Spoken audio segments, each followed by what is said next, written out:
Protection, todo na ang pagbabantay para masigurong ligtas sa sunog ang ating Semana Santa. At kaugnay niyan, makakasama natin live dito sa studio si Fire Senior Superintendent Pablito Cordeta, Regional Director ng Bureau of Fire Protection National Capital Region. Good morning po, Senior Superintendent Cordeta. Yeah, good morning po sa libu-libong tagapakinig ng Unang Hirit. Alright, patapos na to. Itong Fire Prevention Month po natin. At syempre, Semana Santa na panahon ng pagtitika, pagninilay. Kamusta na po ang paghahanda ng BFP para masigurong fire-free ang buong Metro Manila? Unang-una po ang ating Bureau of Fire Protection na meron kaming Uplan Alalay kung saan yung ating North at saka South Expressway. Meron tayong mga ambulansya at saka mga Special Rescue Unit para humalalay doon sa mga nagbibiyahe, yung mga nagbabakasyon. At ang ating puspusan yung ating pagbabantay, lalong-lalo na yung nasa operation natin ay nakaantabay anumang emergency na tawag sa ating bureau. Ano-ano hubang mga lugar ang tinututukan natin ngayon kapag mga ganitong panahon?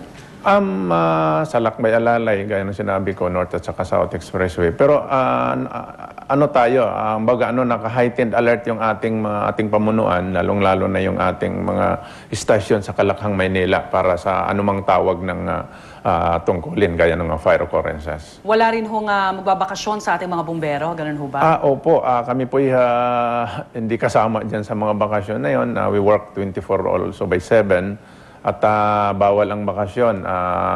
Kaya nga, dahil naka-heightened alert tayo, kaya active yung ating, as part of our operational readiness, nakahanda yung ating mga tao at saka mga equipment sa kanilang mga istasyon. Yung insidente ho ba ng sunog, lalo na ngayong Fire Prevention Month, kamusta ho kumpara sa mga nakaraang taon?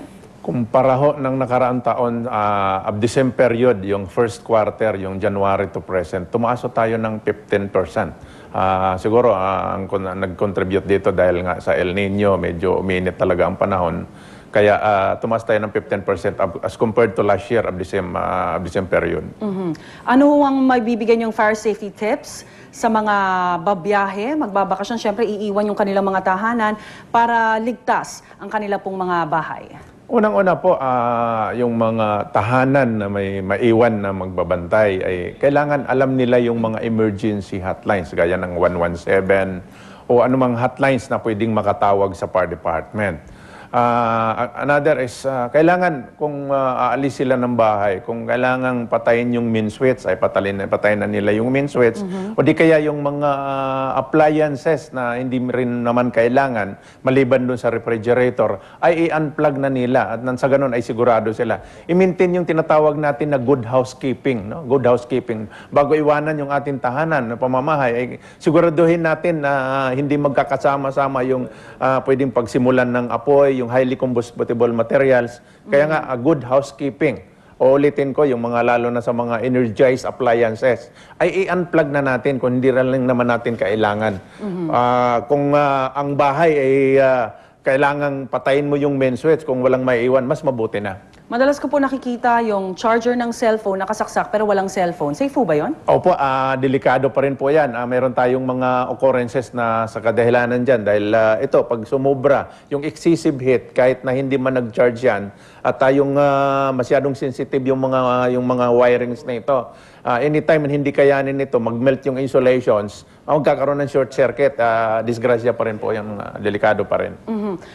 Siguro bigyan natin sila ng tip, no? Ano ba, pag nag-uumpisa pa lang yung sunog, anong dapat nilang gawin? Kunyari, kasi yung iba, konti pa lang, tumatakbo na ho eh. Opo, kung electrically related yung occurrences sa loob ng pamahay, ay patayin na kaagad natin sa main switch. Main switch agad? Oo, okay. At paalala doon sa mga sinaunang main switch ng kuryente na gumagamit ng fuse, ay wag natin i-shortcut ito, yung lalagyan ng kawad para wag nang masira. At ito'y delikado kasi itong mga fuse na ito this will serve as circuit breaker. That anytime magkaroon ng short circuit within the installation sa buong pamamahay, ito dapat ang puputok. Ngayon, pag sinortcut natin itong fuse o tinalian na natin ng kawad, hindi na ito ngayong bibigay. Ang mangyayari nito, linya nito ang puputok nito. Kaya huwag natin i-shortcut. Ang ating mga bumbero ho, handang-handa na fire hydrants, may mga tubig naman ho.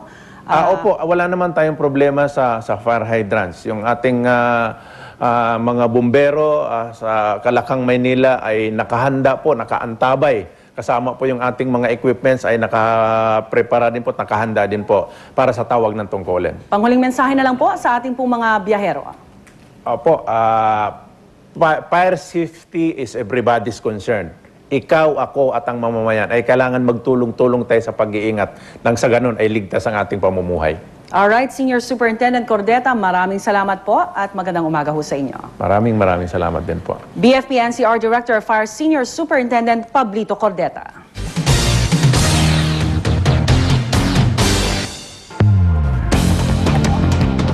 Department of Justice questionin sa Court of Appeals ang release order ng Quezon City RTC para sa mga miyembro ng pamilya Ampatuan. Kahapon ibinasura ni Quezon City RTC Judge Vivencio Bacli ang kasong rebelyon kina Andal Ampatuan Sr., dating ARMM Governor Zaldi Ampatuan, Dato Ahmad Tato Ampatuan, Dato Anwar Ampatuan at Dato Sajid Islam Ampatuan.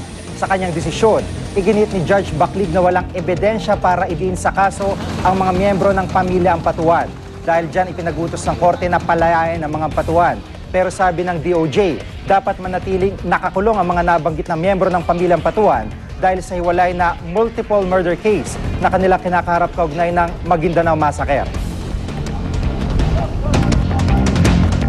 5 student leaders ng Polytechnic University of the Philippines na nakakulong sa reklamong pagnanakaw, nakalaya na. Ayon kay PUP President Dr. Dante Guevara, nanig sa kanyang pagiging magulang na nagpatawad sa kanyang mga anak na nagkasala. Sayang naman daw kinabukasan ng mga bata kung sila'y makukulong. Sa kabila nito, wala namang balak humingi ng paumanhin. Ang 5 estudyante may tinuturong pasimuno ng pagsusunog at paninira ng mga kagamitan ng universidad.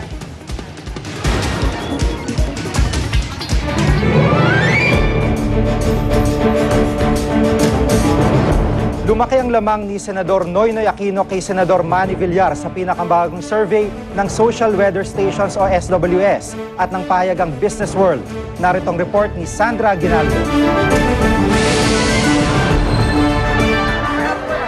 Kung dati halos magdikit ang score sa survey ni na Senador Noynoy Aquino at Senador Manny Villar sa mga unang linggo ng kampanya, ngayon, 9 puntos na ang lamang ni Aquino kay Villar base sa pinakahuling survey ng SWS at pahayagang Business World. Sa 2,100 Pilipinong sinurvey mula March 19 hanggang 22, 37% ang nagsabing si Aquino ang kanila iboboto ngayong eleksyon. 28% naman ang nagsabing si Villar ang kanila manok. Kung babalikan ang survey ng SWS noong February 24 hanggang 28, makikitang umakyat ng 1 punto si Aquino ngayong Marso. Si Villar naman, bumaba ng 6 na puntos mula sa February survey. Ayon pa sa survey, nakalalamang si Aquino kay Villar sa lahat ng socio-economic classes, mula sa pinakamayayaman hanggang sa pinakamahihirap.